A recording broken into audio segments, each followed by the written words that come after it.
بسم الله الرحمن الرحيم، وصلى الله وسلم على نبينا محمد. الشباب والكيد الخارجي.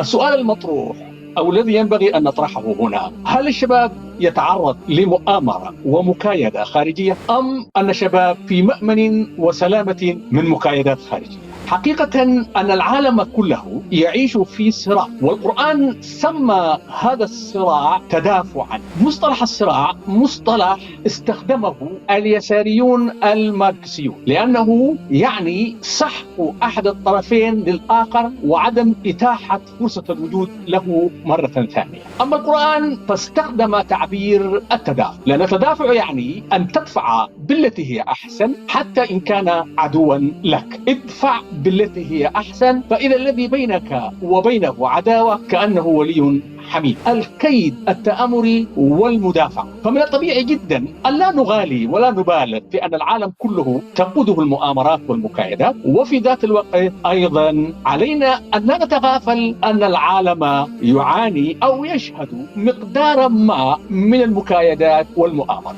إن الملأ يأتمرون بك ليقتلوك فاخرج إني لك من الناصحين. طيب، ما هي المؤامرة والمكايدة التي يتعرض لها الشباب ولماذا؟ المكايدات والمؤامرات التي يتعرض لها الشباب كثيرة، وتدخل في إطار الاختراقات الأمنية: الأمن المجتمعي، الأمن الاقتصادي، الأمن السياسي، الأمن الثقافي، وتستهدف تدمير الشباب أخلاقيا وفكريا وسياسيا. من ذلك تصدير المخدرات. المخدرات آفة قاتلة جدا، وأنها جزء من عمل المخابرات ومكايداتها عندما تستهدف دولة ما. فأول ما تستهدف فيها تستهدف شبابها من أجل تدميره، لأن إحداث نسبة كبيرة مدمرة من الشباب يعد انتصارا جزئيا إن لم يكن كليا بالنسبة للطرف المتآمر على الطرف الآخر. وعليه أيها الشباب، سواء كنتم في أوروبا أو كنتم خارج أوروبا أو كنتم في أوطانكم، فإنكم مستهدفون من قوى شريرة تستهدف فيكم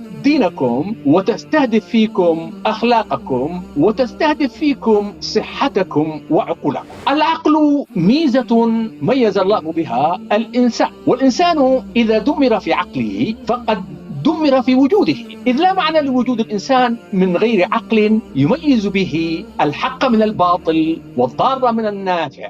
المخدرات التي تبث وتستهدف الشباب تريد من هذا الشاب أن يكون عديم العقل، لا يفكر، ويكون أسيرا لجهة ما توظفه فيما تريد. هذه هي الغاية التي يستهدفها تجار المخدرات، يريدون أن يتاجروا وأن يغنوا على حساب عقول الشباب. الشاب ينبغي أن ينتبه لهذه القضية ولا يعطي نفسه ويبيع عقله لهؤلاء الذين يتآمرون على حياته ومكايداته.